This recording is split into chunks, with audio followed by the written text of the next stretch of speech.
Assalamualaikum warahmatullahi wabarakatuh. Hello, my name is Yafid Isya Pramja, and I would like to explain speech comprehension. So let's get started. Definition of speech comprehension.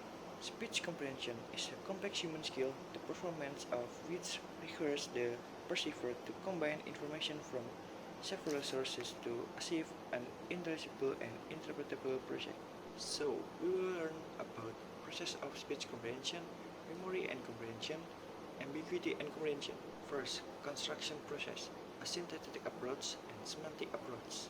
Utilization process, speech acts, propositional content, and thematic structure have at their command a plethora of mental strategies by which they segment sentences into constituent, classifying the constituent, and construct semantic expression.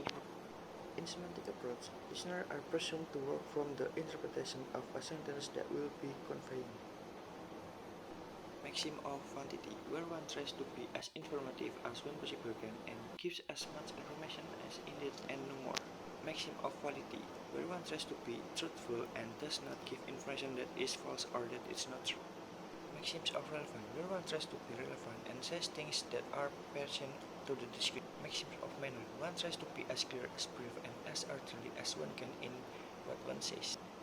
Speaker talk for a purpose such as to assert belief, request help, promise action, express congratulation, as information, and many more. There are three processes that is speech acts, propositional contents, and thematic structure. Speech acts is an utterance that serves a function in communication. Propositional content is the proposition which is directly expressed by a sentence, so a very important function of sentence is it to specify. Thematic structure deals with the aspects of the sentence structure that relate a sentence to the context which is uttered. Memory and comprehension. Memory plays an important part in language use. It is a place where sounds and words are stored and is the final storehouse for meaning built for them.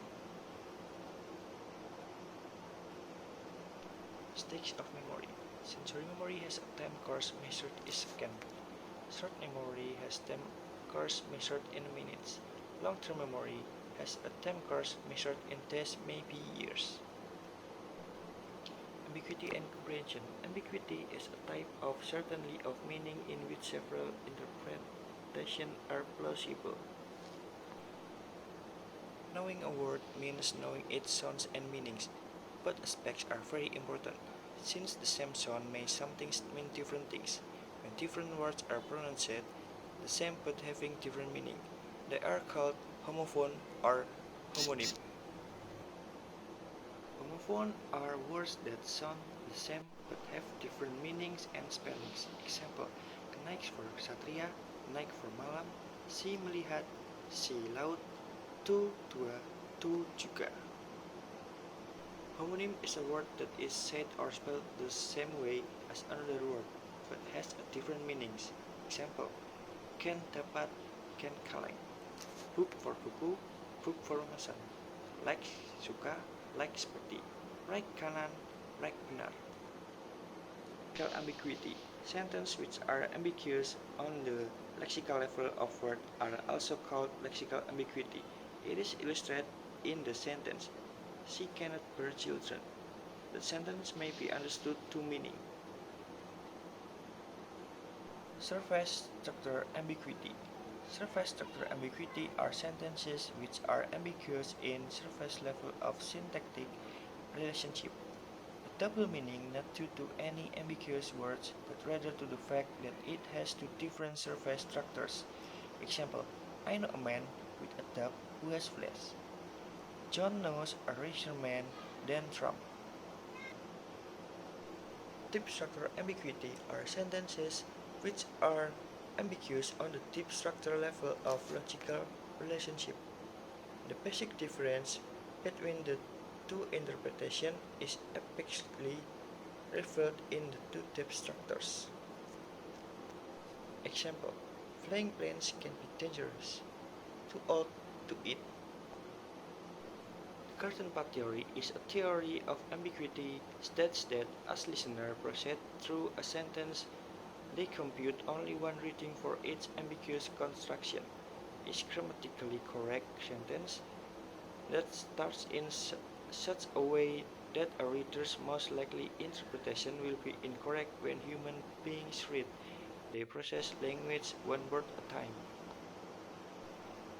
Many meaning theory claims that the listener compute two or more readings for each ambiguous construction and immediately pick up one on the basis of context.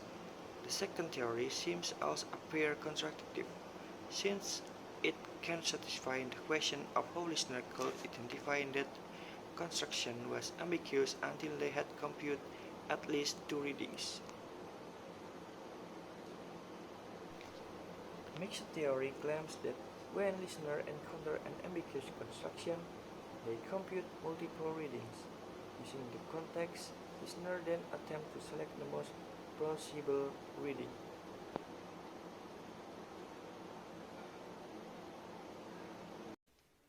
Okay, I think that's enough. Sorry for the mistakes. Thanks for watching. Wassalamualaikum warahmatullahi wabarakatuh.